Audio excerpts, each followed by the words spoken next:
오늘 말씀의 제목은 견인입니다. 견인. 견인하면 바로 딱 생각나는 물체가 있죠? 자동차. 조금 이따 우리 한자 공부할 텐데 그건 아니고요.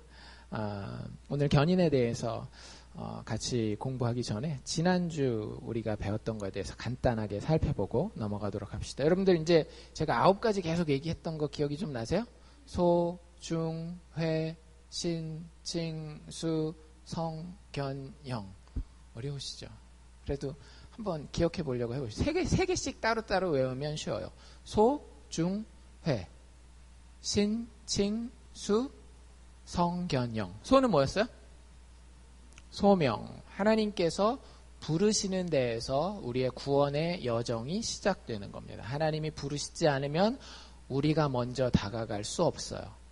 근데 진짜 제가 경험해 보면 그래요. 제가 딱 그런 스타일이거든요. 이 싸우면은 집에서 싸우시지 않으시겠지만 저는 싸우거든요. 싸우면 참 저는 제가 제 이 속사람을 이렇게 보면은요. 내가 잘못했건 그 사람이 잘못했건 상관없이 먼저 못 다가가요. 제가 보니까. 근데 제가 관찰한 결과 사실은 많은 사람들이 먼저 다가가지 못하더라고요. 하나님과의 관계는 더 마찬가지예요. 하나님은 정말로 크고 높고 그분의 거룩함이 정말 우리의 상상을 뛰어넘을 정도로 깨끗하고 아름답고 영광스럽기 때문에 우리가 먼저 하나님을 찾아가서 구원해 주십시오라고 할 수 있는 그런 대상이 아니라고 하는 거예요. 그래서 우리가 구원의 여정을 시작했다라고 하면 제1단계는 하나님이 우리를 소명, 즉 이름으로 부르셨다라고 하는 거죠. 중은 뭐였어요? 중생. 여기서 중은 다시라는 뜻이라고 얘기했죠. 그래서 다시 태어나는 거, 영적으로 거듭나는 거. 여러분들 우리가 육체로는 태어났지만 영적으로는 죽은 상태에서 이 땅에 온 겁니다. 그래서 우리가 구원받기 위해서는 그 하나님의 부르심을 통해서 성령께서 내 속사람에 역사하셔야 된다라고 그랬어요. 그럼 어떻게 돼요? 마음의 기질, 마음의 방향성이 바뀐다라고 말씀드렸죠. 그래서 이게 없으면 교회에 앉아있는 것은 사실은 별 큰 의미가 없는 거예요. 여러분들의 마음의 기질이 진짜 바뀌었는지 생각해 보세요. 하나님을 만나고 예수를 사랑하는 것이 완벽하진 않더라도 더 좋은지, 아니면 그게 여전히 한 3, 4순위 저 뒤에 밀려 있는지. 근데 거듭나게 한 사람의 마음은 아주 분명해요. 행동은 아직 완전하지 않습니다. 근데 그 마음은 예수를 사랑해요. 예수를 사랑해요. 소, 중, 회. 회는 뭐였어요? 회개였죠. 회개는 단순히 행동에 대한 것이다? 아니었죠. 내 존재 자체에 대해서 내가 엄청 부족한 사람입니다. 여러분들 부족한 사람은 자기가 뭐 한다라는 거 알아요? 실수한다라는 거 알죠. 그렇죠? 그래서 늘 다른 사람한테 미안합니다 라고 말할 준비가 되어 있어요. 제가 전에 섬겼던 교회에서 운동을 했어요. 생활 운동을 했는데 그 중에 하나가 뭐였는가 하면 미용감사 운동이었어요. 미용감사. 뭐게요? 미안합니다. 용서해 주세요. 감사합니다. 사랑합니다. 첫 번째가 뭐예요? 미안합니다. 여러분들 가정이 사는 방법을 알려드릴까요? 어느 가정이든지 살 수 있는 진짜 그 가정이 살 수 있는 되게 쉬운 길이 있어요. 그 집에 미안합니다가 입에 붙어있는 사람이 있잖아요. 그럼 그 가정은 살아요.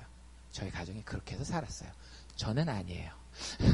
저는 아닌데 저희 가정이 그렇게 해서 살게 되더라고요. 그리고 많은 가정에서 제가 봤을 때에 진짜로 자기의 부족함을 정말로 어떤 행동이 아니라 자기의 존재 자체의 부족함을 알아서 미안하다라고, 그러니까 하나님 앞에는 우리가 잘못했습니다라고 얘기를 하는 거죠. 이야기하는 사람이 되면은요, 그 사람은 사는 사람이 되는 거예요. 그런 사람이 있으면 그 공동체는 같이 살게 된다라는 거죠. 소중회. 그래서 우리의 존재 자체를 하나님 앞에 부족한 존재입니다. 내가 악으로 가득 차 있고 나의 이기심으로 가득 차 있습니다. 회개하고요. 그 다음에 신은 뭐였어요? 신앙, 믿음이라고 말씀드렸죠. 믿음은 단지 지적인 활동이나 덮어놓고 그냥 내가 그냥 인정하는 이런 게 아니라고 말씀드렸어요. 종교 행위를 하는 것도 믿음의 증거는 아니라고 말씀드렸죠. 믿음은 뭐예요? 하나님이 내 인생의 계산에 들어가 있는 거예요. 예수 그리스도의 죽음과 부활이 내 인생을 앞으로 살아가는 데에 분명한 고려 사항이 된다라고 하는 거죠. 내가 30분 있다 다리 아프면 보이지 않지만 뒤에 있는 의자에 가서 앉을 거야. 보여드렸잖아요. 그렇죠? 그런 것처럼 보이지 않는 하나님이시지만 예수 그리스도의 죽음과 부활을 통해서 우리의 삶 가운데에 언제든지 역사할 준비가 되어 있는 하나님에 대해서 계산에 집어넣고 슬플 때 그분 앞에 나가고 지혜가 부족할 때 그분의 말씀을 파고 이렇게 실질적으로 삶의 행동과 태도를 같이 동반하는 것이 지적인 활동도 필요하지만 같이 동반하는 것이 진짜 신앙 믿음이라고 말씀드렸습니다. 소중회 신 칭. 이제 다 외우십니다. 칭은 뭐였어요? 칭을 우리가 첫째 주에 했었죠. 기독교의 핵심 원리예요. 우리가 복음, 좋은 소식이다라고 얘기했을 때 여러분들 왜 좋은 소식이에요? 공짜라서 좋은 거예요. 내가 한 게 없는데 자격이 없는데 그냥 의롭다고 하나님이 칭해 주신 거예요. 누구 때문에? 예수 그리스도의 십자가의 죽음과 부활 때문에 하나님이 그분을 믿는 믿음으로만 우리가 아무 공로 없어도 그분을 믿는 믿음으로만 우리를 의롭다고 칭해 주시는 거예요. 회개하고 믿으면 하나님이 우리를 의롭게 해주신다라고요. 그리고 지난주에 우리가 뭐 했어요? 신칭수. 지난주 한 번 해가지고 이건 좀 기억하기가 쉽지 않으시죠? 수양 혹은 수양자, 아들 삼음, 입양하는 거라고 말씀드렸죠. 우리가 예수 안에서 의롭게 되면 당장 하나님은 우리의 호적을 저 마귀에게서 파가지고 하나님의 자녀의 호적에다가 써놓으시는 거예요. 생명의 자녀가 되는 겁니다. 그게 지난주까지 한 거였어요. 그래서 우리는 뭐가 있어야 된다라고 했어요? 믿음의 확신. 내가 하나님 자녀구나 라고 하는 그 확신이 반드시 있어야 된다라고 말씀드렸습니다. 신칭수, 그 다음 뭐게요? 성견영. 요거는 성화하고요.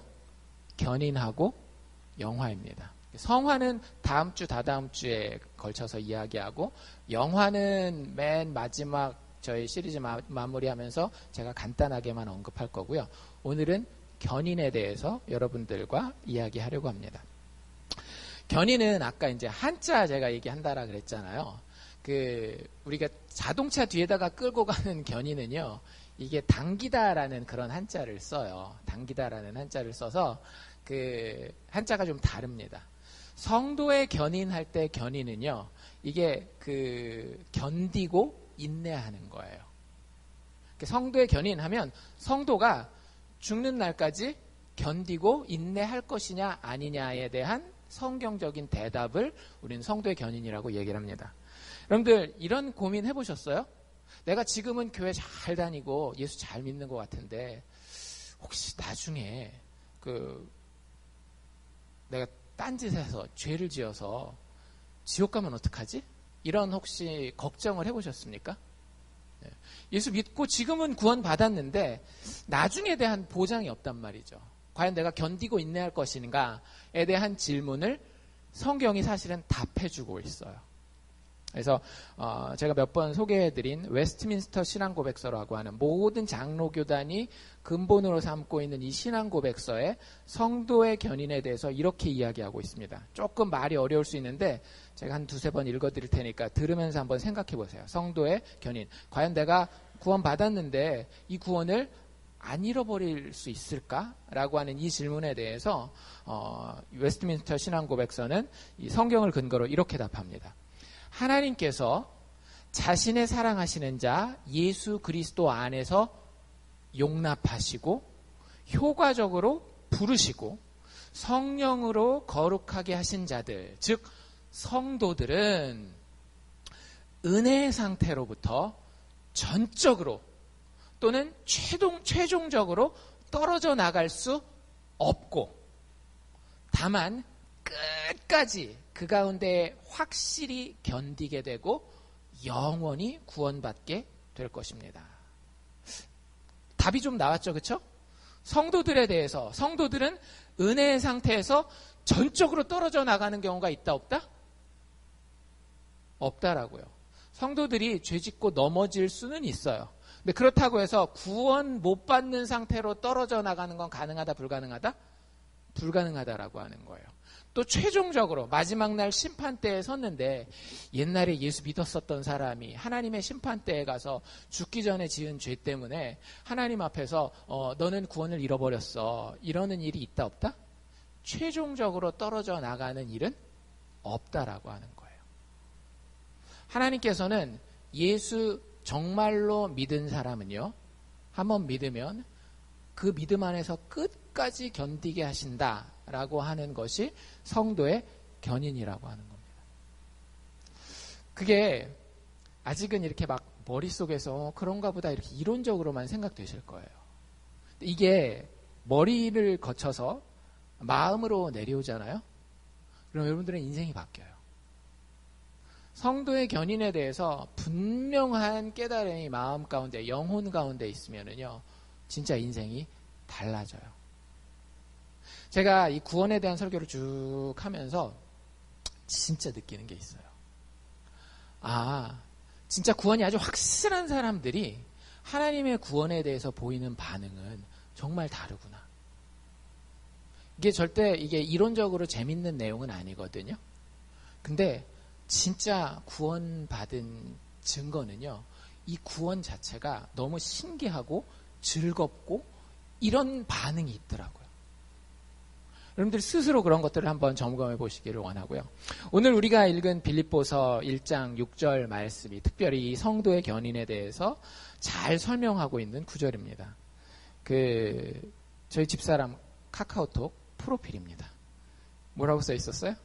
너희 속에 착한 일을 시작하시니가 그리스도 예수의 날까지 이루실 줄을 우리가 확신하노라. 여러분들 안에 하나님이 진짜로 착한 일을 시작하셨다라고 한다면, 근데 그거부터 일단 판단을 하셔야 됩니다. 진짜 하나님의 착한 일이 나한테 시작되었는지, 하나님 나한테 돈 잘 벌게 해주시는구나, 하나님의 착한 일이 시작되었구나, 이렇게 생각하시면 안 돼요. 하나님의 착한 일은 전혀 다른 겁니다. 우리 조금 이따 제가 말씀드릴 거예요. 하나님의 착한 일이 일단 시작되면은요, 그리스도의 예수의 날까지, 그리스도의 예수의 날은 맨 마지막 날을 얘기를 하는 거예요. 이 세상 끝날까지, 이 세상 끝날까지 하나님께서 반드시 완성해서 이루어내실 줄을 우리가 확신하노라. 사도 바울과 함께 선교팀에 속해 있었던 사람들이 빌립보 교회에 편지를 보냈어요. 이게 빌립보서거든요. 근데 빌립보서는 참 따뜻한 편지예요. 고린도서 같은 경우는 편지를 읽으면서 막 긴장합니다. 막 사도 바울이 엄청 막 혼을 내거든요. 너희들 교회 다니면서 이러면 돼 막 이렇게 혼내는데, 빌립보서는 여러분들이 읽으시면 마음 편하게 읽으실 수 있어요. 굉장히 마음 따뜻하게, 내가 니들 생각할 때마다, 니들의 믿음의 그 동역을 생각할 때마다 얼마나 마음이 좋은지 모른다, 이런 교회예요. 참 모범이 되는 그런 교회죠. 근데 그 교회에 편지를 보내면서 내가 하나님 앞에서 빌립보 교인들 너희들을 생각할 때마다 참 많이 감사한다, 진짜 감사한다. 근데 다른 이유가 아니에요. 뭐 너희들의 가정이 행복하고 너희들의 인생이 잘 풀리고 그래서 감사하는 게 아니라, 감사하는 이유가 뭐냐면 하나님께서 너희들 안에 구원의 착한 일을 시작하신 걸 내가 봤기 때문에, 그리고 니들이 지금 살아가는 모습을 보니까 그 구원을 가지고 정말로 그 구원을 잃어버리지 않고 인생을 믿음 안에서 견디면서 살아가는 모습을 볼 때, 빌립보는요, 그 당시에 로마 제국의 유력한 도시들 중에 하나였어요. 그러니까 예수 믿으면서 산다라는 게 쉽지 않은, 유혹도 많고 핍박도 많은 그런 도시였습니다. 근데 그 도시에 사는데 실질적으로 몇몇 사람들은 교회 다니고 믿는다라고 했지만 교회를 떠나간 사람들이 있었어요. 그런 얘기들이 뒤에 나중에 개인적으로 사도 바울이 보내는 편지에는 나옵니다. 근데 이 빌립보 교인들은 어땠는가 하면, 참 세상에 재밌는 것도 많은데, 예수 믿으면 손해보는 것도 많은데, 그 믿음 안에서 견디고 있는 거예요. 그 예수 믿는 믿음 안에서 예배드리고 말씀 보고 기도하는 그 믿음의 증거를 보이면서 계속 견디면서 사는 거예요. 세상 사람들이 봤을 때, 야, 저놈들 저기 불편하지도 않나? 이렇게 더 재밌는 것들도 있는데, 자기 하고 싶은 대로 살면 얼마나 좋아? 이렇게 생각하는데, 그 세상 상식과는 다르게 예수 그리스도에게 계속 붙들려서 인내하면서 굳게 믿음으로 나아가는 모습이 이 빌립보 교인들에게 있었던 겁니다. 그래서 이 교인들을 보면서 사도 바울이 생각한 게 있었어요. 그러면 그렇지. 착한 일을 시작하신 그분은 마지막 날까지 반드시 이루시는 분이야. 그래서 빌립보 성도들을 생각하면서는 마음이 뿌듯하고 그들을 지켜주시고 그들을 견디도록 도와주시는 하나님을 생각하면 감사한 거예요. 집에 가서 한번 보십시오. 빌립보서 1장이 다 이 사도 바울의 감사의 내용을 담고 있거든요. 하나님 앞에서 내가 너희들을 생각할 때마다 너희들을 위하여 기도할 때마다 진짜 감사한다. 그 이유가 뭐냐?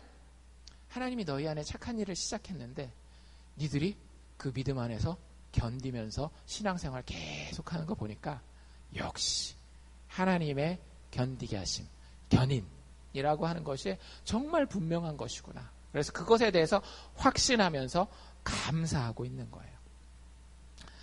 여러분들 성도의 견인이라고 하는 것을 어떤 분들은 좀 오해하기도 해요. 그냥 한번 천국 가기로 정해지면 무조건 무슨 죄를 져도 천국 간다. 아니면 옛날에 군대 다닐 때, 뭐 군대를 다니는 건 아니지만 군대 있을 때에 초코파이 받고 세례 받으면 이제 그 다음에 어떻게 하더라도 죽기 전에는 하나님이 다시 부르시지 않겠어? 이런. 그러니까 마지막에는 이렇게 천국 가지 않겠어? 그래서 그 한 번 천국 가기로 정해지면 무조건 천국 가는 그것을 성도의 견인이다라고 생각하는 경우들이 있어요. 여러분들 근데 그건 굉장히 잘못된 생각입니다. 일단 생각의 동기 자체가 어때요? 되게 이기적이죠. 세상에서는 내가 누릴 재미 다 누리고 죽은 다음에는 하나님이 준비해 놓으신 천국 클럽에 가겠다. 뭐 이런 생각 아니에요? 가장 이기적인 생각이에요. 이 땅에서도 내 뜻대로, 저 세상에서도 내 뜻대로. 이걸 두 글자로, 아니 세 글자로 이기심이라고 얘기를 하고요. 성경에서 가장 큰 죄 중에 하나가 이 이기심이에요. 내가 중심이 되는 거. 그 사람이 천국 갈 수 있을까요? 절대 못 갑니다.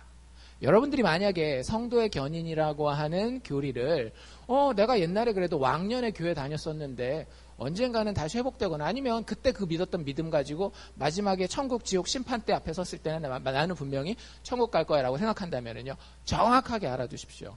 성도의 견인은 여러분의 것이 아니에요. 성도의 견인은 그럼 무엇이냐?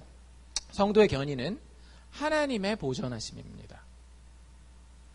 나에 대한 이야기가 아니에요. 구원에 대한 모든 이야기는요, 그 최종적인 그 열매를 내가 따먹는 데 동참하긴 하지만 구원에 대한 모든 이야기는 다 하나님에 대한 것이에요. 여러분들, 구원은 받았다가 잃어버릴 수 있습니까? 없습니까? 이거 확실해야 되는데, 구원 받았다가 그 구원을 잃어버릴 수 있어요? 없어요? 성경책 안 보셨어요? 아버지께서 나에게 주신 양은 내가 하나도 잃어버리지 않을 것이다. 예수님 요한복음에서 직접 하신 얘기예요. 내 손에 있는 그 양을 파내갈 자가 아무도 없다라고 예수님이 직접 말씀하셨어요. 하나님이 한번 택하셔서 구원하기로 작정하셔서 정말로 거듭나고 회개하고 믿음을 고백한 사람은요, 절대 그 구원받은 것을 잃어버리지 않습니다. 어떤 교회 가면 그 구원을 잃어버릴 수 있다라고 얘기를 해요. 가장 대표적인 것이 천주교예요. 천주교에 가면 당신이 구원받았는지 안 받았는지조차도 일단 알 수가 없어요. 언제까지? 죽어볼 때까지는 몰라요. 죽어봐서 심판대 앞에 서야만 그때 얼마나 내가 진짜로 내 믿음이 진짜였는지를 그때 알 수 있는 거예요. 믿음에 합당한 이 행동들이 없으면 구원 못 받은 거예요. 게다가 그 진짜 믿음으로 구원받았다 할지라도요, 천주교는요, 대죄와 소죄라고 하는 게 있거든요. 소죄는 바로바로 용서받을 수 있어요. 가서 고해성사를 한다든지 뭐 죄의 대가를 신부님이 요거 요렇게 하십시오 하면은 그걸 지키면 그걸 페넌스라 그러거든요. 속죄를 하면 그 죄가 사라지는 죄가 있어요. 소죄들이요. 근데 대죄는요, 이거는 그대로 두면 잃어버립니다. 구원을 잃어버려요. 그래서 그것 때문에 타락했었던 중세 그 천주교가 뭘 팔 수 있었던 거예요? 면죄부를 팔 수 있었던 거예요. 너 구원 받았다라고 생각했어? 근데 그렇게 심한 죄를 지었네? 너 그 구원 잃어버렸어. 다시 지옥 가는 거야. 어떻게 할래? 그래서 그거 해결하기 위해서 면죄부를 사야 됐던 거예요. 그렇게 가르치는 교회들도 있어요. 개신교회도 그런 교단들이 있습니다. 그들도 나름대로 성경적인 근거를 이야기를 하는데, 여러분들 장로교의 전통에 있어서 제 생각에는 장로교의 전통이라기보다는 성경적인 근거를 살펴봤을 때에 하나님은요, 절대 한 번 구원하신 사람을 잃어버리실 수가 없어요. 왜? 그게 하나님의 성품이기 때문에. 하나님께는 변하시는 그림자도 없어요. 그분의 능력은 한도 끝도 없으셔요. 여러분들, 우리가 착각하는 이유는 뭐냐면요, 구원받은 것 같다라고 하는 감정은 왔다 갔다 할 수 있습니다. 그건 누구에 대한 거기 때문에, 나에 대한 거기 때문에 구원받은 것 같다.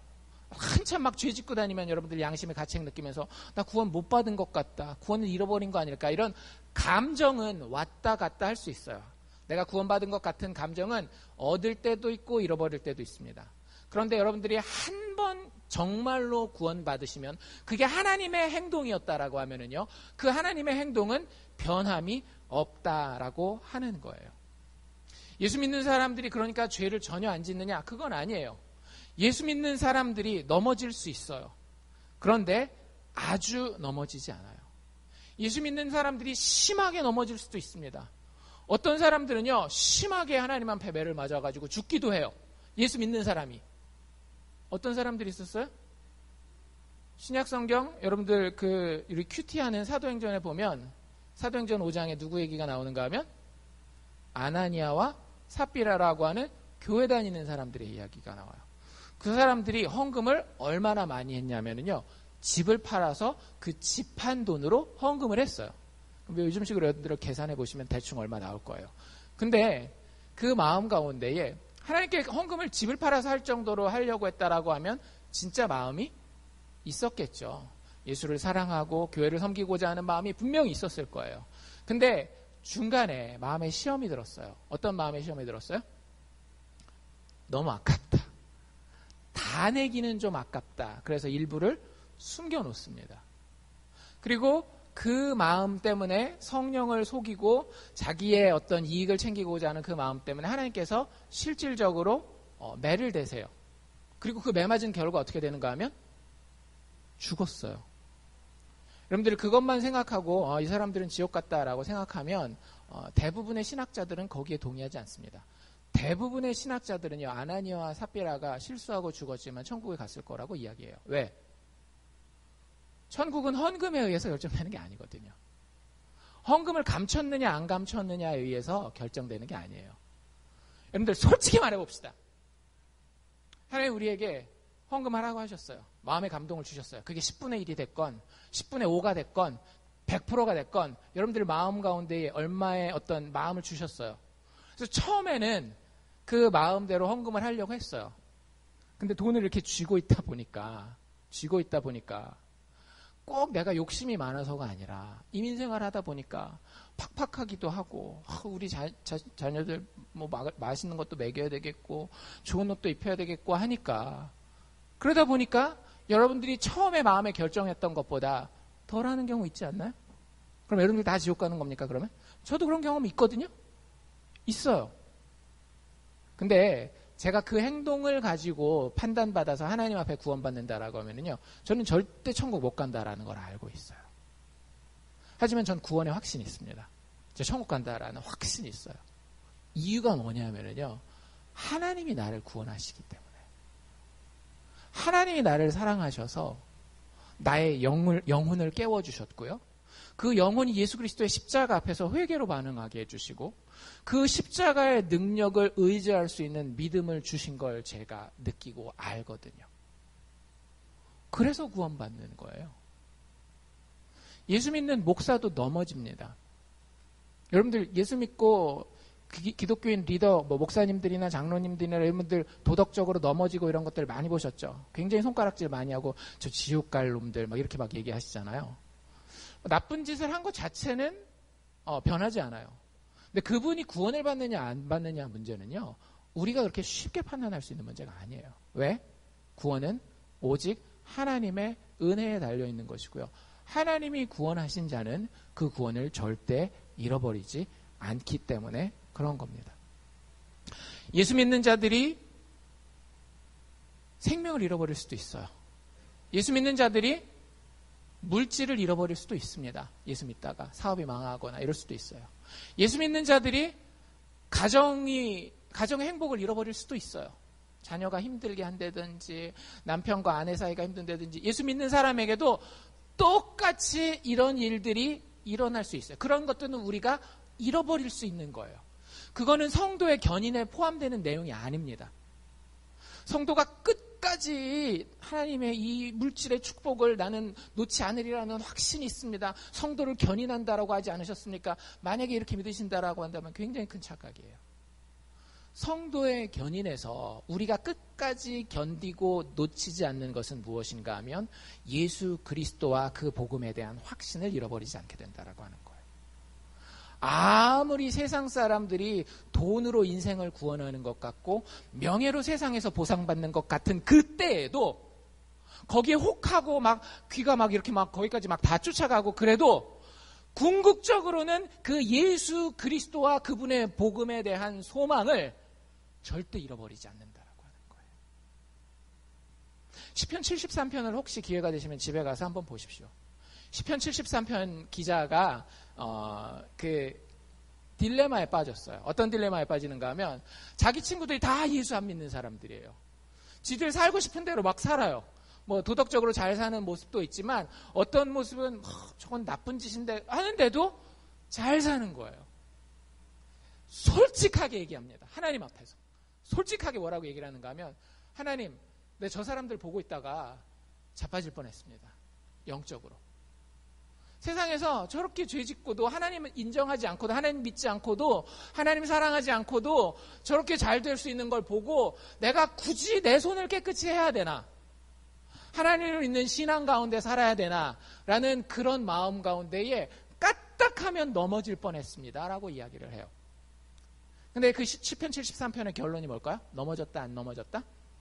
아주 넘어지지는 않는다라고 하는 거예요. 의인은 잠언에 보면 이런 표현도 나와 있어요. 7번 넘어져도 다시 일어난다라고 하는 게 이 표현이에요. 성도의 견인에 대한 이야기입니다. 그래서 성도의 견인은요, 죽은 다음에 천국 가는 티켓으로 생각하시면 처음에 시작부터가 잘못되는 거예요. 성도의 견인은 하나님과의 예수 그리스도와의 아주 개인적인 관계에서부터 시작하는 겁니다. 그래서 어쩌면 우리 중에는 성도의 견인이 견인의 대상이 아닌 분들이 있을 수도 있고요. 아니면 그 성도의 견인 자체가 필요 없다라고 생각하시는 분들이 있을 수 있어요. 왜냐하면 성도의 견인은요, 예수 사랑하는 것을 잃어버리지 않는 거기 때문에. 여러분들이 지금 예수를 사랑하지 않으면은요, 진짜로 예수 사랑하는 마음이 여러분에게 없다라고 하면은요, 성도의 견인은 여러분들이 들을 필요가 없는 교리예요. 왜? 그거 중요하지도 않은데 내가 그걸 굳이 끝까지 가지고 가야 되나? 그런 생각 걱정할 필요가 없어요. 그건 있어야 되고 없어야 되는 거니까. 근데 거듭나서 회개하고 믿음을 가지게 되는 사람의 그 특징을 한마디로 얘기하면은요, 예수를 사랑하게 되는 거예요. 여러분들 스스로에게 한번 물어봅시다. 이 견인에 대해서 조금 더 진행하기 전에 예수를 사랑하십니까? 여러분들에게 많은 인간관계가 있을 거예요. 그렇죠? 친한 친구도 있을 것이고 친척들도 있을 것이고 가족들도 있을 것이고, 참 불행하게도 어떤 사람들 같은 경우는 평생에 진짜 사랑을 경험하지 못하는 분들도 있긴 한 것 같아요. 태어나면서부터 부모의 사랑을 제대로 못 받고 결혼도 어떤 계약 결혼식으로 이렇게 돼가지고 뭐 재벌들 그렇게 결혼하잖아요. 조건 맞춰가지고 결혼하고 자식 때문에 이혼도 못하고 뭐 이렇게 살고 뭐 이런. 그 자식에 대해서도 순전히 책임감만 가지고. 여러분들 혹시 여러분들 중에 진짜 사랑을 해보신 분들이 있으십니까? 가슴 두근두근 거리는 그 사랑. 저는 나름대로 그 사랑을 해봤다라고 생각하거든요. 근데 그 사랑과 제가 제 친구들도 되게 좋아해요. 제가 사람을 되게 좋아합니다. 저희 교회에서는 굉장히 제가 절제하고 있지만 사실 전 사람을 굉장히 좋아해요.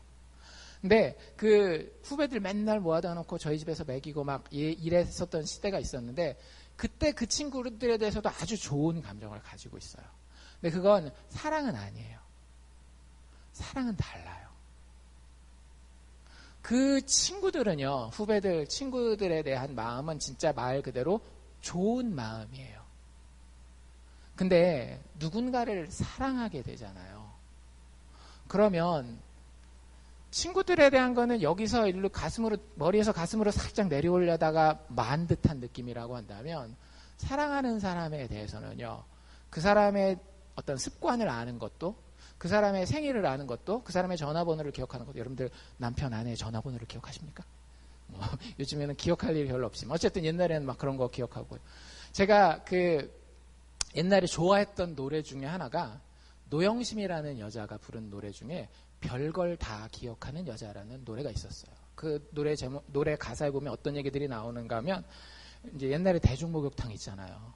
대중목욕탕 쉬지 않고 1년 365일 거의 돌아가는데 정기 휴일이 있어요. 그러면은 보통 첫째 수요일에 쉽니다. 첫째, 셋째 수요일, 왜 쉬어야 될 거 아니에요. 한 달 30일을 어떻게 일을 해요. 그래서 토요일, 일요일은 바쁘니까 못 쉬고 첫째, 셋째 수요일 쉰다든지 둘째, 넷째 이게 동네마다 다르거든요. 그 가사가 이래요. 첫째, 셋째 수요일에 쉬든지 둘째, 넷째 수요일에 쉬는지 그걸 자기 남자친구가 기억해 준다라는 거예요. 그리고 자기를 처음 만났을 때에 그 버스 정류장에서 기다리면서 들었던 노래가 빈대떡 신사인지 아니면 무슨 다른 노래였는지 그걸 다 기억해 준다라는 거예요. 여러분들 그건 머리로 기억하는 게 아니죠. 아시죠? 사랑을 해보신 분들은. 그 사람에 대한 정보도 마음으로, 그 사람에 대한 감정도 마음으로, 그 사람에 대한 행동도 정말로 기쁨 가득한 마음으로 하는 것이 사랑하는 거예요. 우리가 인간에 대해서는 그거 구별할 수 있습니다. 진짜 사랑해본 사람은 내가 이 사람 사랑하는구나, 아니면 그냥 인간관계를 가지고 있구나. 여러분들 구분하실 수 있을 거예요. 어느 정도 인생을 살아보신 분들은. 근데 우리가 그걸 예수님에 대해서는 적용을 안 한다라고 하는 거죠. 왜? 교회를 다니다 보니까 예수님을 사랑하지 않는 것에 대한 대가가 너무 크거든요. 영원한 지옥불이기 때문에 이걸 잘못 다가가서 내가 이 시험에 떨어지잖아요. 그러면 뒷감당을 할 이 자신이 없는 거예요. 그래서 예수님을 사랑하는지에 대해서는 정말로 많은 교회 다니는 사람들이 제대로 자기 스스로를 평가해보지 않아요. 여러분들 꼭 기억하십시오. 여러분들 예수 사랑하십니까? 예수에 대한 정보가 여기에 있습니까? 여기에 있습니까? 예수에 대한 헌신이 의무감이요, 책임감입니까? 아니면 즐거운 자원하는 헌신입니까?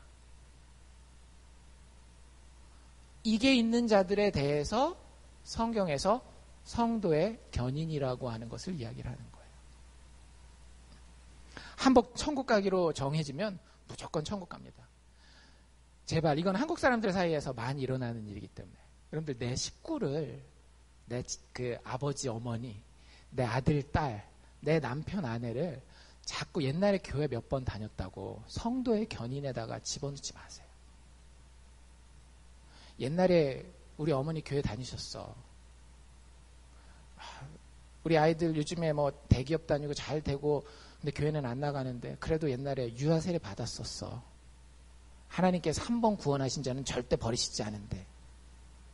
그러시지 마세요. 성도의 견인은 절대 한 번 천국 가기로 정해지면 무조건 천국 간다라는 이야기가 아니라고요. 사랑에 대한 이야기예요. 그 사랑이 내 아들에게, 내 딸에게 진짜 있었는지 없었는지 확인해 보셨어요? 그 사랑이, 예수를 향한 그 진실한 사랑이 내 아버지에게, 어머니에게 진짜 있었는지 확인해 보셨냐라고요. 그러면 여러분들이 진짜 울면서 하나님 그 진실한 사랑을 가졌었던 이 사람을 회복시켜 주십시오. 왜냐하면 성경에 그 얘기도 나오거든요. 영어로 backsliding이라고 그러는데 뒤로 물러가 침륜에 빠지는 믿는 사람들이 있어요. 근데 하나님 그 사람들은 반드시 구원해내십니다. 매를 때리시고 진짜 막 엉망진창을 만들어 놓는 한이 있더라도 그 영혼은 반드시 구원해내고 마셔요. 아까 아나니아와 삽비라처럼 죽는 한이 있더라도 그 영혼은 구원해내시고 마신다라고요. 근데 중요한 건 그 사랑이 처음에 있었느냐 없었느냐를 확인도 하지 않고 내 새끼니까, 내 어미니까, 내 아비니까 하나님께서 무조건 구원해 주셔야 되는 거 아닙니까? 한때 그래 교회도 다녔는데 주기도문도 암송했는데 그러지 마시라고요. 나 스스로에게도 나에게 가까운 사람들에게도 예수를 향한 사랑이 있는지를 먼저 생각하세요. 이 예수를 사랑하는 사랑이 영원토록 견뎌질 것이다 라고 하는 것이 성도의 견인입니다. 연애하면서 그런 생각 해보셨어요? 뭐 다 연애를 하셨는지는 제가 잘 모르겠지만 연애하시면서 혹시 내 사랑이 변하면 어떡할까? 나에 대해서는 자신감이 많다 할지라도 저 사람의 사랑이 변하면 어떡할까? 전 되게 낭만주의자인가 봐요. 결혼하기 전부터 영원한 사랑을 믿었습니다. 지금도 믿고 있어요. 영원한 사랑에 대해서. 한 번의 영원한 사랑. 물론 인간이 부족하기 때문에 그러지 않을 수도 있다는 걸 알고 있어요. 근데 그럼에도 불구하고 제가 지금도 믿는 이유는요. 그 영원한 사랑이 존재한다는 걸 알기 때문에. 예수 그리스도의 십자가 안에서 영원한 사랑이라고 하는 건 분명히 존재해요. 근데 그걸 믿고 싶고 믿고 될 거라고 소망함에도 불구하고 결혼하기 전에 그리고 결혼한 이후에도 제 마음 가운데는 어떤 마음이 있었는가 하면은요. 내 마음이 정말 처음과 같을까? 첫사랑을 잃어버리지는 않을까? 제가 목사기 때문에 이혼은 안 하겠죠. 그쵸? 눈이라도 있어가지고 보는 눈이라도 있어서 이혼은 안 하겠지만 정말로 나와 내 아내의 관계가 처음 정말로 가슴 두근거리던 그 사랑 그대로 죽는 그날까지 계속 갈 수 있을까라는 그런 걱정을 해보신 분들이 있는지 모르겠어요. 아니면 그런 갈등 가운데 혹시 지금 계신 분들이 있는지 모르겠어요. 여러분들 사람이 그런 걱정을 하는 것은 지극히 이성적이고 당연한 겁니다. 왜? 우리가 우리를 알기 때문에. 사람은 항상 어때요? 여러분들 새 차 사면 기분이 어떻던가요? 굉장히 좋지 않나요? 영원히 품고 가요. 남자들은 보통 차를 뭐라고 부르는가 하면 자신의 에마, 사랑하는 말이라고 부르잖아요. 근데 한 5년 타면 어때요? 그냥 타고 다니는 거. 한 10년 지나면 바로 뭐가 돼요? 똥차 이렇게 되는 거예요. 사람의 마음이 변해요. 사람의 마음이 변한다라고. 그래서 여러분들이 진짜 예수 믿는 사람이라고 한다면 여러분의 가장 큰 걱정은 뭐야 되는가 하면 내가 예수를 끝까지 사랑할 수 있을까에 대한 걱정이에요. 근데 이게 참 놀라운 게요. 예수 사랑하는 거에 기쁨을 진짜 아세요? 여러분들이 연애할 때 느꼈던 그 기쁨에 100만 배는 될 거예요. 최소 100만 배는 될 거예요. 예수 사랑하는 것에 기쁨이 있고요. 능력이 있어요. 어제도 그제도 찬양을 들으면서 말씀을 들으면서 저는 그 십자가 생각하면서 눈물이 흐르지가 않을 수가 없더라고요. 세상 살아가면서 저도 다 제 마음에만 들지 않거든요.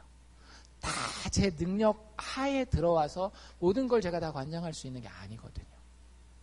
근데 그때 이것이 나의 간증이요. 이것이 나의 찬송일세. 나 사는 동안 끊임없이 나를 구원하신 그 예수 찬송하리로다. 내 죄인의 인생의 이야기 가운데에 영원히 죽지 않는 그 사랑의 이야기를 써주신 그 예수의 사랑을 제대로 알잖아요. 그 사람에게 정상적으로 합리적으로 생각했을 때 가장 큰 두려움은요. 내가 혹시 그 예수를 사랑하는 것을 잃어버리지 않을까에 대한 두려움이라고요. 여러분들에게 그 두려움이 있기를 원합니다.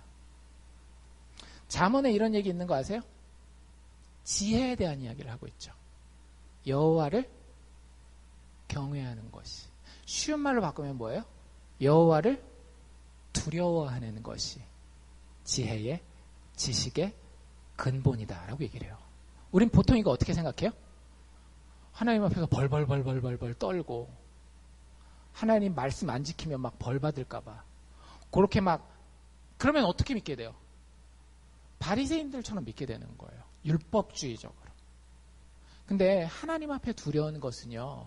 물론 하나님이 당연히 두려워해야 할 만큼 큰 존재입니다. 근데 진짜 하나님 앞에서 우리가 두려워하는 두려움은 어떤 두려움이냐면요. 내 사랑이 부족해서 이 사랑이 예수를 사랑하는 이 사랑이 끝까지 못 가면 어떡할까에 대한 두려움을 얘기를 하는 거예요. 그 두려움을 가지는 자는요. 참 신기한 게도 삽니다. 왜? 그 두려움을 가지고 하나님 말씀 앞에 서거든요. 그리고 하나님 말씀이 뭐라고 얘기를 하는가 하면 너 견딜 거야. 절대적으로 견딜 거야. 네 사랑이 부족한 거 알아. 근데 내가 네 사랑을 견디게 해줄 거야. 이게 하나님이 우리에게 원하신다라고 하는 거예요. 시간이 지나면 내가 예수를 사랑하지 않을 수도 있지 않을까? 사랑하지 않게 되면 어떨까? 라고 하는 이런 생각 가운데에 하나님이 그리스도를 통해서 그 사랑이 절대 실패하지 않게 한다라고 하는 거죠. 매 순간 그 예수와 사랑에 빠지지 않을 수가 없고 혹시 넘어졌다 할지라도 그 사랑의 자리로 다시 회복되지 않을 수가 없는 거예요. 여러분들 제가 여러분들에게 죄 짓고 세상에 나가서 아무렇게나 살 수 있는 면죄부를 드린다라고 생각하지는 마세요. 그런 얘기는 아니라는 거 아시죠? 근데 여러분들이 영적으로 부족하기 때문에 넘어질 수 있다라고요. 근데 거기 그냥 팍 주저앉아 있지 마세요. 하나님이 견디게 하십니다. 다시 일어나게 하시고요. 예수를 향한 사랑을 반드시 회복시켜셔서 세상이 알 수 없는 기쁨과 행복과 평안과 만족과 풍성 가운데에 여러분들을 반드시 승리하게 하실 거예요. 그게 성도의 견인이에요. 여러분들 그 성경에 보면 이런 구절이 나와 있어요. 너희가 말세에 나타내기로 예비하신 구원, 이 마지막 최종적인 구원, 이 구원을 얻기 위하여 믿음으로 말미암아 하나님의 능력으로 보호하심을 입었다. 이런 얘기가 나와요. 그러니까 니들이 구원받을 건데 그 구원을 하나님이 능력으로 탁 이렇게 영어로 표현으로 shield라고 돼 있거든요. 갑옷을 탁 쳐서 우리의 구원을 하나님이 보호해 놓으셨다라는 그런 구절이 나와요. 어디에 나올까요? 베드로전서에 나옵니다. 궁금하신 분들은 집에 가서 베드로전서 1장 5절을 찾아보세요. 근데 베드로전서는 누가 썼게요? 베드로가 썼겠죠. 그러니까 베드로전서죠. 근데 잘 생각해 보세요. 베드로 이놈이 어떤 놈이에요? 물론 뭐 사도 중에 수석사도 막 이렇게 얘기를 하지만 우리가 제일 잘 아는 베드로의 이야기는 뭡니까? 배신 때린 거. 그것도 예수님을 몇 번이나? 3번이나 배신을 때려요. 근데 그 베드로가 하는 얘기예요. 그 베드로가 예수님 앞에서 예수님이 쳐다봤거든요.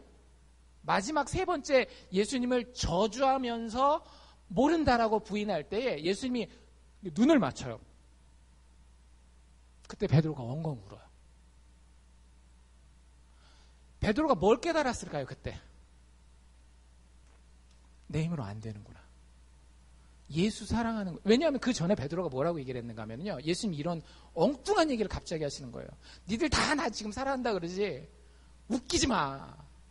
며칠 안 지나면 니들이 나를 다 버리고 도망갈 거야. 이런 얘기를 하셨거든요. 그때 베드로가 뭐라 그랬게요? 저 11명에 대한 이야기시죠. 제 얘기는 아닙니다. 저는 예수 사랑하고 이 예수 사랑하는 사랑에서 절대 떨어지지 않을 것입니다. 절대 넘어지지 않을 것입니다. 제가 죽는 한이 있어도 주님을 부인하지 않을 것입니다. 라고 얘기하고 몰라 이래버린 거예요. 그러니까 넘어져도 무릎팍이 팍 까질 정도로 넘어진 거예요. 근데 그 베드로가 누구를 만나요? 부활하신 예수를 만난다라고 하는 거죠. 그리고 와서 예수님이 뭐에 대해서 물어봤게요? 야, 너 앞으로 선교할 때, 전도할 때, 전도의 전략을 나한테 프레젠테이션을 해라. 얼마나 기독교를 잘 전파할 것인지, 설교 어떻게 할 것인지, 설교 플랜을 한번 얘기해봐라. 이런 거 물어보지 않으셨어요. 그 팍 넘어져 있는 그 베드로를 향해서 예수님이 3번 질문을 3개를 하세요. 근데 그 질문이 다 똑같아요. 뭐예요? 네가 나를 사랑하느냐? 진짜 얄궂잖아요. 아니 지금 배신 때린 여러분들이 남자친구가 있는데 남자친구가 깡패 만났다라고 도망갔어요. 여러분이 우야우야해서 이렇게 그 위기를 빠져나와서 다시 그 도망간 남자친구를 만났다라고 해봅시다. 자기 나 사랑해? 그러면 그 남자가 뭐라 그래야 되겠어요? 아니, 내 사랑하는데 그때 좀 무서워서. 그거보다도 하여튼 더 지금 힘든 상황이에요, 베드로가. 3번을 물어봤다니까요, 예수님이. 근데 베드로가 진짜 마음을 쥐어짜면서 얘기를 하는 거예요. 3번 다 베드로가 사실은 똑같은 대답을 합니다. 뭐라고 대답할게요? 자기 마음에 버릴 수 없는 게 있었던 거예요. 그렇게 넘어졌는데도 자기 마음에 버릴 수 없는 게 있었던 겁니다. 뭐예요? 내가 주를 사랑하시는 줄 주께서 아시나이다. 3번 얘기하면서 마지막 3번째는 엉엉 울면서 얘기해요. 주님, 제가 넘어졌지만 그래도 주님 사랑하면 이거는 어떻게 할 수가 없는 거예요. 여러분들 그 남자친구를 한번 잘 생각해 보세요. 여자친구 깡패 만났다고 버리고 간 그 남자친구가 여자 앞에서 자기 나 사랑해 라고 막 따지고 막 화를 내고 있는데 나는 이 여자 아니면 안 되겠는 거예요. 그래서 싹싹 빌면서 자기 말고는 내가 사랑하는 사람이 없어. 뭐 여자가 어떻게 생각하느냐는 각자의 개인의 성품에 따라 다르겠지만 우리 예수님은, 우리 하나님은 한결같으세요. 내가 부족하지만 예수님이 사랑해요 하면 예수님은 그냥 우리 받아주시고 사랑해 주셔요. 네 사랑 부족하지? 근데 내 손잡고 다시 일어나. 내가 너를 먼저 사랑하였으니 네가 나를 사랑하게 될 거야. 이게 성도의 견인이라고 하는 겁니다. 반대에도 있는 거 아세요, 여러분들? 예수님을 배신했던 또 다른 인물 누가 있었어요? 가룟 유다가 있었어요. 가룟 유다도 사실 별 다르지 않은 그런 상황입니다. 가룟 유다는 1번, 베드로는 3번. 그러니까 어떻게 보면 횟수로 보면 인간적으로 생각하면 가룟 유다가 더 회복될 수 있는 가능성이 더 클 수도 있어요. 그런데 가룟 유다는 처음부터 예수를 사랑하진 않았어요. 여러분들 예수를 쫓아다니는 것과 예수를 사랑하는 것은 다른 겁니다. 우리 식으로 얘기를 하자면 교회를 나오는 것과 예수를 사랑하는 것은 전혀 다른 겁니다. 이 사람에게는 회개할 기회가 있었음에도 불구하고요. 자기 스스로 그 기회를 내려놓고 예수를 사랑하는 그 사랑으로 회복되지 못하게 돼요. 간단한 공식을 말씀드리면요. 여러분들 진정한 믿음, 진정한 예수를 향한 사랑은요. 반드시 견디고 인내하게 됩니다. 견인하게 돼요. 마지막 날까지. 그런데 여러분들 스스로나 아니면 여러분들 주변에 누군가가 믿음을 견디지 못해요. 그 믿음의 길을, 예수를 사랑하는 그 길을 세상의 유혹 때문에 그리스도 믿는 것 때문에 불편을 겪는 것 때문에 그 예수를 사랑하는 그 길을 견디지 못해요. 그럼 거꾸로 이렇게 생각해 볼 수 있겠죠. 뭐라고? 진정한 믿음이 아니었겠구나 라고 생각해 볼 수 있는 거예요. 베드로와 유다를 여러분들이 한번 비교해 보시라고 하는 거예요. 여러분들, 하나님이 여러분들을 분명히 회복시키시고 견디게 하시리라고 믿습니까? 어디서 그런 근거 없는 자신감이? 예, 그렇죠. 성경에 근거 있는 자신감이죠. 여러분들이 견디게 되는 데는요, 그냥 우리가 지금 제가 말씀드린 게 다 논리적으로 그냥 이렇게 해서 이렇게 되나 보다 이렇게 생각할지 모르겠는데 아니에요. 성경의 모든 근거를 가지고 있습니다. 그 중에 가장 강력한 근거, 예수를 진짜 사랑하는 사람들은 끝까지 견디게 된다라고 하는 가장 확실하고 중요한 근거. 하나님 정말 나를 견인하시렵니까? 끝까지 견인하시렵니까? 견디고 인내하게 하실 겁니까? 라고 하는 질문에 대해서 야, 봐. 내가 할 것 같아, 안 할 것 같아. 이런 이야기가 있다라고 하는 거예요. 그게 뭐겠어요? 예수 그리스도의 십자가의 죽음과 부활입니다. 여러분들 잘 생각해 보세요. 여러분들 어떤 사람에 대해서 이 사람을 믿을 만하다. 앞으로 일주일 있다가 아니면 뭐 한 달 있다가 내가 새로운 사업을 하려고 하는데 이 사람을 믿고 동업을 해도 되겠다 안 됐다를 어떻게 판단하십니까? 인상을 보고 인상 좋네. 동업해야 되겠다. 그럼 반드시 망합니다, 여러분들. 사기꾼들이 인상은 아주 끝내줘요. 아니에요. 뭘 보고 그 사람이랑 미래에 동업할지 안 할지를 결정해요. 과거에 이 사람의 히스토리가 어땠는지를 보지 않겠어요? 여러분들 그 사람들 뽑을 때 항상 뭐예요? 공무원들 뽑을 때 백그라운드 체크하잖아요. 백그라운드 체크가 뭐예요? 옛날에 이 사람이 과거에 어제 어떻게 살았는지를 확인하겠다라고 하는 거예요. 하나님이 우리에게 내가 너를 끝까지 사랑의 자리에 붙들어 놓겠다라고 할 때는 앞으로 그럴 건지 안 그럴 건지는 뭘 보면 알 수 있는가 하면 뒤를 돌아보면 알 수 있는 거예요. 우리가 뒤돌아봤을 때 우리에게 분명히 서 있는 게 무엇인가 하면 예수 그리스도의 십자가라고 하는 겁니다. 하나님, 제가 진짜 끝까지 견딜 수 있겠습니까? 하나님 우리에게 주시는 말씀은 뭐냐면요. 십자가를 바라봐라. 아들을 바라보라고 하는 거예요. 로마서 5장, 로마서 8장 이런 데 보면 이런 얘기들이 나와 있어요. 잘 아는 얘기들이에요. 우리가 아직 죄인 되었을 때에 언제? 우리가 아직 죄인 되었을 때, 우리가 아주 못난 존재였을 때에 예수 그리스도께서 우리를 위하여 죽으심으로 하나님께서 우리에 대한 자기의 사랑을 확증하셨다라는 거예요.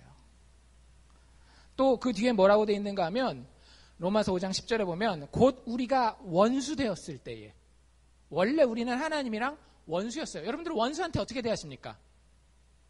못되게 대하죠. 아무리 성경에 원수를 사랑하라 그랬어도 기독교인들도 많은 경우에 원수들한테 못되게 되는 경우가 많아요. 근데 우리가 하나님의 원수 되었을 때에 그 아들 예수의 죽으심으로 말미암아 하나님이 우리로 더불어 화목하셨대요. 그리고서 사도 바울이 물어봅니다.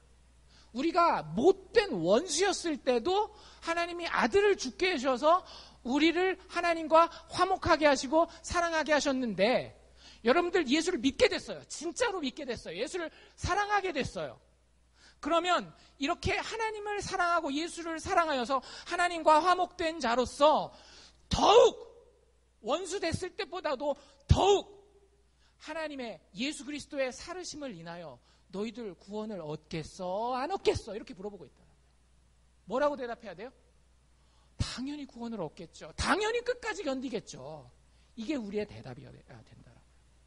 예수 그리스도의 십자가에서 우리가 원수 됐을 때도 하나님의 사랑이 철철 흘러 넘쳤어요. 근데 우리는 이제 예수 그리스도의 십자가 믿는 믿음으로 예수를 사랑하는 그 사랑으로 하나님의 자녀가 됐다라고요. 원수가 아니라. 그럼 얼마나 우리를 더 사랑하고 얼마나 더 우리를 굳건하게 붙들어 주시겠느냐라고요. 여러분들 그 믿음과 그 자신감으로 사는 거예요. 그래서 우리를 more than conqueror, 넉넉히 이기는 자, 어떤 정복자보다도 더 위대한 자라고 성경이 묘사하고 있는 겁니다. 우리에게 그런 믿음이 있는지요. 자기 아들을 아끼지 아니하시고 우리 모든 사람을 위하여 내어주신 이가 어찌 아들과 함께 모든 것을 우리에게 은사로 주지 아니하시겠느냐. 예수 그리스도께서는요, 우리를 구원하시기 위해 오셨을 뿐만 아니라 그 구원을 완성하실 것이고 그 완성의 약속을 반드시 지키실 겁니다. 왜? 우리가 이제는 하나님의 자녀, 하나님의 것이 되었기 때문에. 혹시 이 이야기를 듣고 이렇게 생각하는 분이 있으시면 그 부분 하나는 좀 주의하십시오. 그래? 하나님이 한번 구원하시니까 끝까지 나를 넘어진다 할지라도 구원하신다고? 그러면 이 성도의 견인을 믿고 조금 내 마음대로 세상과 이렇게도 양보하고 저렇게도 타협하고 좀 아무렇게 살아도 되지 않을까? 이런 걱정이 드세요? 사실 그런 걱정을 많이 했어요. 교회들이. 교회에서 성도의 견인을 가르치면 교회 다니는 사람들이 막 아무렇게나 살까봐 그래서 성도의 견인을 안 가르치는 교회들도 있어요. 근데 마틴 로이드 존스 목사님이 이런 질문을 던져놓고 이렇게 대답하십니다. 견인의 교리를 믿고 아무렇게나 살아도 된다고 판단하는 것 자체가 당신이 영적으로 아직 죽어 있다는 증거입니다. 머리로는 교리를 다 알고 있죠. 이렇게 하면 죄인이 구원받고 이렇게 하면 천국 간다라는 거 다 알고 있지만 만약에 여러분들이 이 교리, 견인의 교리를 들었을 때 오케이, 그러니까 조금 아무렇게도 살아야 된다라는 생각이 들잖아요. 그러면 여러분들 그것 자체가 뭐에 대한 증거인가 하면 아직 거듭나지 않았다라는 증거예요. 교회 나오는 게 거듭난 증거가 아니라고 말씀드렸죠. 예수 사랑하는 것이 거듭난 증거라고 말씀드렸어요. 예수 사랑하는 자는요. 요한 1서에 사도 요한이 이렇게 얘기를 합니다. 주를 향하여 이 소망을 가진 자마다, 예수와 함께 영원히 사랑할 이 소망을 가진 자마다 그의 깨끗하심과 같이 자기를 깨끗하게 하느니라. 예수 믿고 하나님이 끝까지 구원 책임져 주는 사람은요. 절대로 아무렇게나 살 수 없어요. 더 깨끗하고 더 거룩하게 하나님이 기뻐하실 만한 것을 찾아가면서 살게 된다라고 하는 거예요. 여러분들, 우리가 이 오해에 빠지지 않으려면 견인이 하나님의 사랑에서 또 예수 그리스도를 향한 나의 사랑에서 시작된다라고 하는 사실을 꼭 기억하시기를 바랍니다. 그리고 여러분들 스스로에게 그 사랑이 있는 것을 확인하시면은요, 세상이 누릴 수 없는 평안을 누리십시오. 세상이 바라볼 수 없는 위로를 여러분들 소유하고 경험하시기를 바랍니다. 왜? 그것을 이루시는 분은 하나님이시기 때문에. 죽음까지도 이기고 다시 일어나실 수 있는 그 예수 그리스도의 능력이 내 안에서 영원히 하실 것이기 때문에. 존 메가더라고 하는 목사님이 이렇게 얘기를 했습니다. 내가 구원을 잃어버리는 것이 가능하다라고 한다면 나는 반드시 구원을 잃어버릴 것입니다. 잘 생각해 보세요. 만약에 내가 구원받은 다음에 구원을 잃어버릴 수 있는 가능성이 10%가 됐건 1%가 됐건 내가 구원을 잃어버릴 수도 있다라고 하는 가능성이 존재한다면 나는 나를 아는데 반드시 내 구원을 잃어버릴 거라고 하는 거예요. 근데 참 다행인 것은 성경에 뭐라고 얘기하고 있다라고요? 나는 구원을 잃어버릴 수가 없는 존재예요. 아멘. 여러분들이 정말로 예수를 사랑하는 자라면은요, 그 구원을 절대 잃어버릴 수 없는 존재입니다. 불가능해요. 왜? 하나님의 성품이 다시 변할 수 없기 때문에. 하나님은 여러분들을 언제부터 알았느냐 하면은요, 여러분들이 착한 일 하고 난 다음부터 안 게 아니에요. 여러분들이 교회 다니고 난 다음부터 안 게 아니에요. 로마서 8장에 보면 뭐라고 그랬는가 하면 영원 전부터 알고 있으셨대요. 여러분들을. 태어나기 전부터 여러분들을 구원받을 자로 알고 있었어요. 그래서 여러분들을 부르신 거예요. 그래서 여러분들을 의롭게 하신 거예요. 그리고 여러분들을 마지막 날 실패하지 않고 영화롭게 만드실 겁니다. 그게 우리가 받은 구원이에요. 예수 믿는 자들은요, 힘이 있습니다. 절대 지지 않거든요. 절대 지지 않아요. 돈 좀 없다라고 어깨 축 처져서 살지 않아요. 힘들긴 하겠죠. 육체적으로 더 많은 노동을 해야 될 테니까. 자식들 좀 힘들다 하고 그것 때문에 세상 온통 다 무너진 것처럼 그러고 살지 않아요. 자식이 내 천국이 아니에요. 자식이 내 소망이 아니에요. 하나님이 나를 위해서 아들까지 보내주신 그 예수 그리스도의 사랑을 통해 드러난 하나님이 나의 천국이에요. 무엇이든지 다 이겨낼 수 있게 됩니다. 그리고 삶의 현장에서요, 내가 할 수 없는 것을 해내면서 살아요. 여러분들 그 재미가 있는 거 아세요? 내가 내 능력보다 조금 더 하는 그 재미가 엄청 재밌어요. 그게 애들을 게임에 붙들어 놓는 비법입니다. 게임 디자인하는 사람들이요, 그냥 대충 게임을 만드는 게 아니에요. 여러분들이 자기 레벨보다 조금 더, 자기 능력보다 조금 더 잘할 수 있도록 첫 번째 레벨을 만들어 놓고요. 그거 깨고 나면 그 능력보다 조금 더 잘할 수 있는 거. 그래서 그 애들 게임 한 판 한 판 깰 때마다요, 막 여기서 그 도파민이라고 하는 화학물질이 막 나와가지고 마약한 것처럼 막 거기 꽂혀서 막 빨리는 거예요. 왜? 내 능력보다 조금 더 내가 해봤다라는 거예요.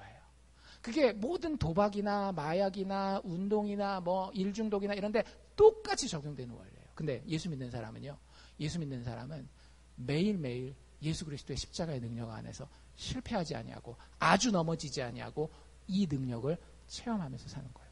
내가 내 능력보다 더 견뎠네. 내가 내 능력보다 더 내 인격적인 성장을 이루었네.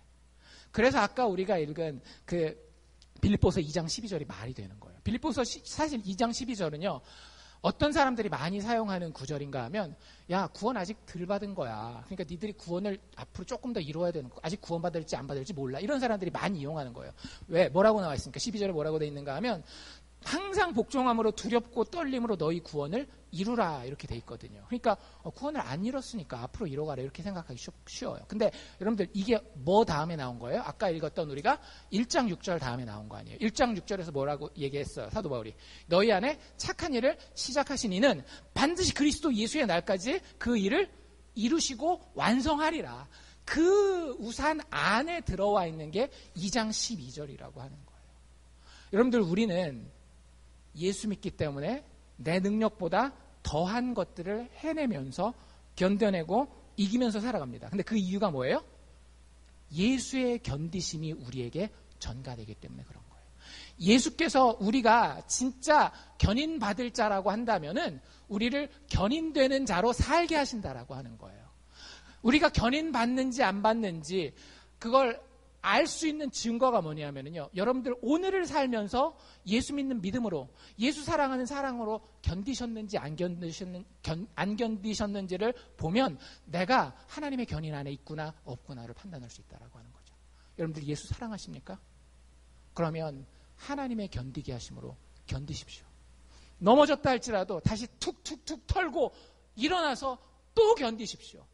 그러면 그 견딤이 마지막 날까지 하나님의 구원을 여러분들에게 완성해 주실 겁니다. 세상 사람들은 절대 이해하지 못하죠. 예수가 사랑스럽지 않은데, 예수가 별로 영광스럽지 않은데. 그런데 여러분들 혹시 예수의 영광을 십자가에서 발견하셨다라고 한다면 축하드립니다. 하나님께서 여러분들을 마지막 날까지 견딜 수 있도록 이끌어 주실 줄로 믿습니다. 기도합시다.